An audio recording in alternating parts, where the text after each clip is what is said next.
सुप्रभात प्यारे बच्चों, कैसे हैं आप सभी। आशा करती हूँ आप सभी स्वस्थ होंगे। प्यारे बच्चों, हिंदी की कक्षा में एक बार फिर से आपका स्वागत है। बच्चों, हम ऊ की मात्रा के शब्द कर रहे थे।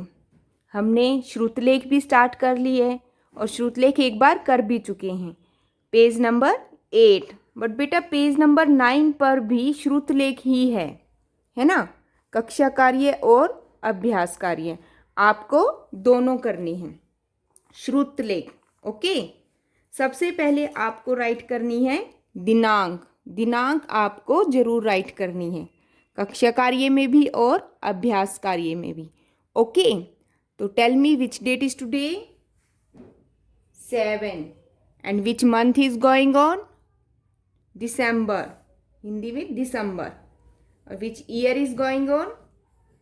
2020। आप 20 राइट कर सकते हैं, लेकिन बेटा कुछ बच्चे मम्मा से राइट करवा रहे हैं डेट। हमें आपकी टीचर को राइटिंग से पता चल जाता है कि बच्चे ने डेट राइट की है या मम्मा ने की है। बेटा आपको दिनांक अपने आप राइट करनी है। आपको काउंटिंग आती है ना, सिंपल नंबर्स ही तो राइट करने हैं, ठीक है। तो आप मम्मा से डेट राइट नहीं करवाएंगे। अगर मम्मा करेंगे तो आपको क्या बोलना है? मम्मा मैं डेट राइट करूँगा या करूँगी, ओके। तो which date is today? 7। And which month is going on? December. And which year is going on? 2020। तो चलिए बच्चों, हम श्रुतलेख करना स्टार्ट करते हैं। जैसे कि मैंने आपको पहले भी बताया था, श्रुतलेख मीन्स डिक्टेशन। जैसे हिंदी में डिक्टेशन बोलते हैं ना, वैसे ही जैसे इंग्लिश में डिक्टेशन बोलते हैं, वैसे ही हिंदी में श्रुतलेख बोलते हैं। मैंने आपको पहले भी बताया था, मैम बोलेंगी। जैसे स्कूल में आपको मैम बोलती थी ना और आप लिखते थे, चीटिंग नहीं करते थे। अब आप घर पर हो तो मम्मा बोलेंगी और आपको लिखना है, ओके। मम्मा को बोलना थोड़ा धीरे बोले। तो सबसे पहला शब्द मैं बोलती हूँ झूला। आप सभी को झूला झूलना अच्छा लगता है ना। तो पहला शब्द हम लिखेंगे झू। बेटा इसको ज नहीं बोलना, ये झ है। थोड़ा प्रोनाउंसिएशन देखो, सुनो ध्यान से। झूला। अब हम ला लिखेंगे, ओके। ऐसे ही आपको सुंदर राइटिंग में लिखना है झूला, और लिखने के बाद आपको 2 टाइम स्पीक भी करना है, ओके। ये आप साथ साथ रीडिंग हो जाएगी आपकी। झूला, ओके।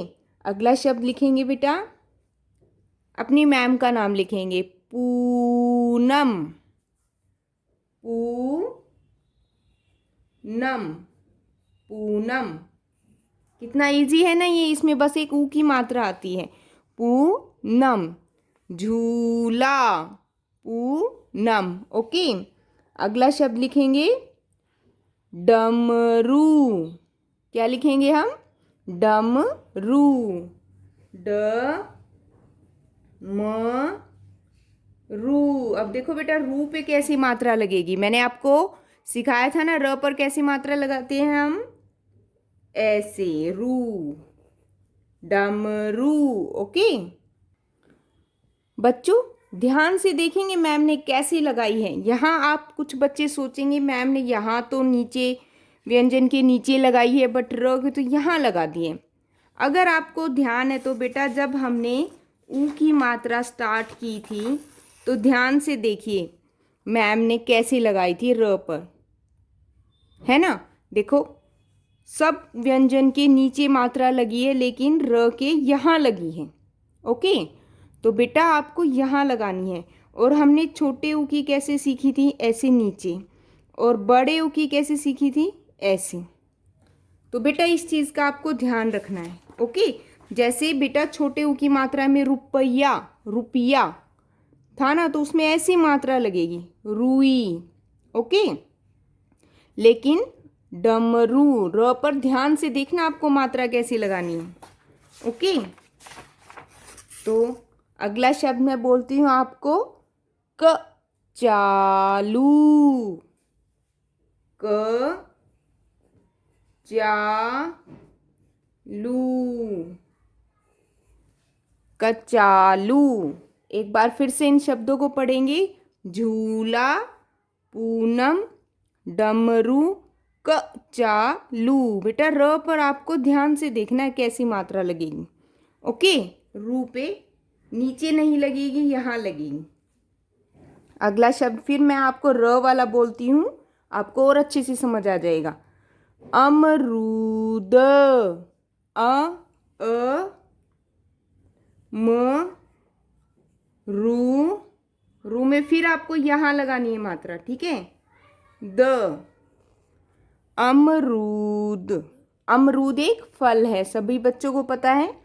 और अभी सीजन में, इस सीजन में आप अमरूद खा भी रहे होंगे। ओके, अगला शब्द लिखेंगे मूरत।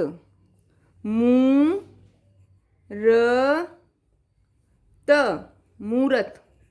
ओके, अमरूद, मूरत। अगला शब्द लिखेंगे शहतूत। शह तू त। कुछ बच्चे ना बेटा जब एक व्यंजन दो बार आते हैं ना तो वो कंफ्यूज हो जाते हैं, ध्यान से सुनना। शहतूत, जैसे पपीता लिखते हुए कुछ को दिक्कत आ रही थी कि डबल डबल पी आ रहा है ना। शहतूत, शहतूत। अगला शब्द लिखेंगे खरबूजा। ख र बूजा, खरबूजा। ओके, शहतूत और खरबूजा दोनों फल हैं, अमरूद भी, ये तीनों क्या हैं। इस तरह आपको साथ साथ फलों के नाम भी हो रहे हैं, है ना बेटा। जिस भी मात्रा में, चाहे वो शरीर का अंग का नाम हो, या फिर रंगों का नाम हो, या फिर फलों का नाम, पशु का, पक्षी का, जिन भी मात्रा में आता है बेटा, साथ साथ आप ध्यान से रखना, उनको रीड करते रहना, और इस तरह आपको आ जाएगा। जैसे कबूतर, पक्षी का भी आ गया है ना। और तरबूज, खरबूजा, शहतूत, अमरूद, ये सभी क्या हैं, फलों के नाम है। तो बच्चों आज का आपका अभ्यास कार्य है, पेज नंबर 9 पर आपको श्रुतलेख करनी है। कक्षा कार्य भी, अभ्यास कार्य भी।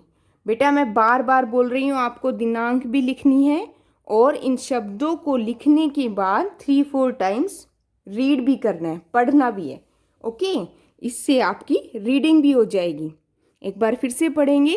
झूला, पूनम, डमरू, कचालू, अमरूद, मूरत, शहतूत, खरबूजा। ओके प्यारे बच्चों, आशा करती हूँ आपको श्रुतलेख का टॉपिक अच्छे से समझ आया होगा। धन्यवाद।